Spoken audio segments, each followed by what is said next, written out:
আসসালামু আলাইকুম।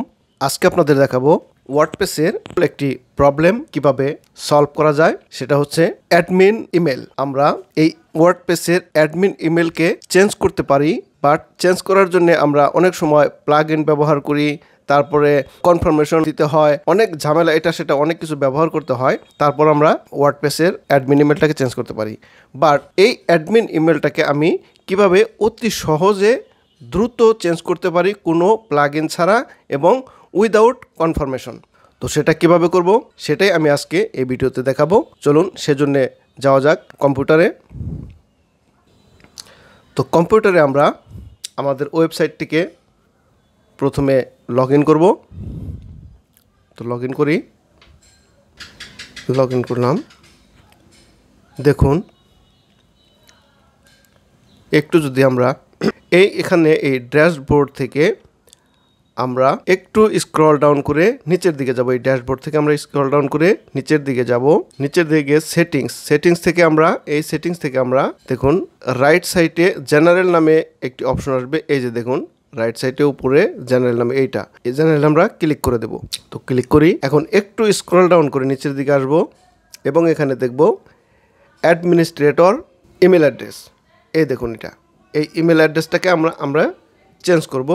বাট এটা চেঞ্জ করার জন্য আমাদের প্লাগইন ব্যবহার করতে হয় এবং এখান থেকেও চেঞ্জ করা যায়, বাট এখান থেকে চেঞ্জ করতে গেলে আমাদের কনফার্মেশন দিতে হয়, তো লিঙ্কে ক্লিক করতে হয়, অনেক ঝামেলা।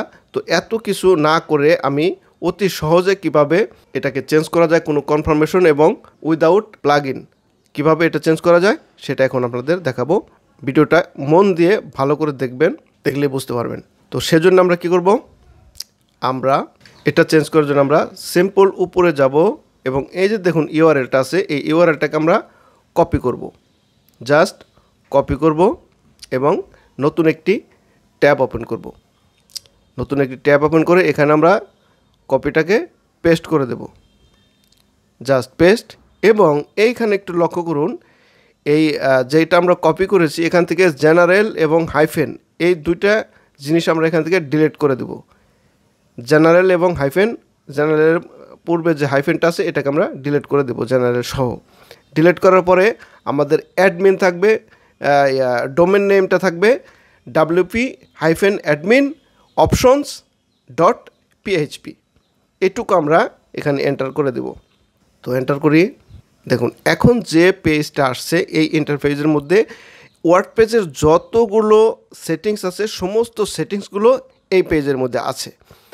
আমরা চাইলে এখন এখান থেকে অ্যাডমিন ইমেলটাকে চেঞ্জ করতে পারি, সেজন্য আমাদের অ্যাডমিন ইমেলটাকে খুঁজে বের করতে হবে। তো আমরা খুঁজি, একটু উপর নিচে করি, দেখি বেশি নিচে হয়ে যাচ্ছে। এই যে পেয়ে গেছি, দেখুন অ্যাডমিন ইমেল। এই যে এই অ্যাডমিন ইমেল, এখান থেকে আমরা রাইট সাইডে দেখুন এই যে ইমেলটা আছে, যে ইমেলটা এই যে এটা, এই ইমেলটা আমরা চেঞ্জ করব। চেঞ্জ করে আমরা এখানে অন্য একটি ইমেল বসিয়ে দেব। তো সেজন্য আমরা কী করতে হবে, আগে আমাদের ইমেলটাকে এখানে বসাতে হবে। তো আমি যে ইমেলটা দিতে চাচ্ছি সেই ইমেলটাকে এখানে বসাই দিচ্ছি। info@.com আমি এই ইমেলটা দিতে চাচ্ছি। সো এটাকে আমরা এখন সেভ করে দেব। স্ক্রল ডাউন করে নিচের দিকে আসব। একদম নিচের দিকে সেভ চেঞ্জের একটি অপশন আছে, ওই অপশনটাতে আমরা ক্লিক করে সেভ চেঞ্জ করে দেব। দেখুন এই যে সেভ চেঞ্জ, এই যে এটা এখানে আমরা ক্লিক করে সেভ চেঞ্জ করে দেব। তো ক্লিক করি। দেখুন এখানে লেখা আসছে কি সেটিংস সেভড, মানে আমাদের ইমেলটা সাকসেসফুলি সেভ হয়ে গেছে, বাট কোনো রকম ঝামেলা ছাড়া, কোনো কনফার্মেশন ছাড়া এবং কোনো রকম প্লাগইন ছাড়া।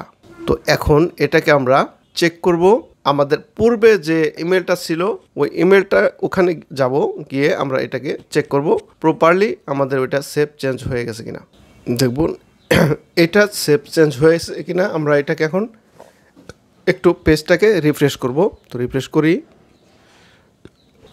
দেখুন চেঞ্জ হয়ে যাবে ইনশাল্লাহ। দেখুন চেঞ্জ হয়ে গেছে।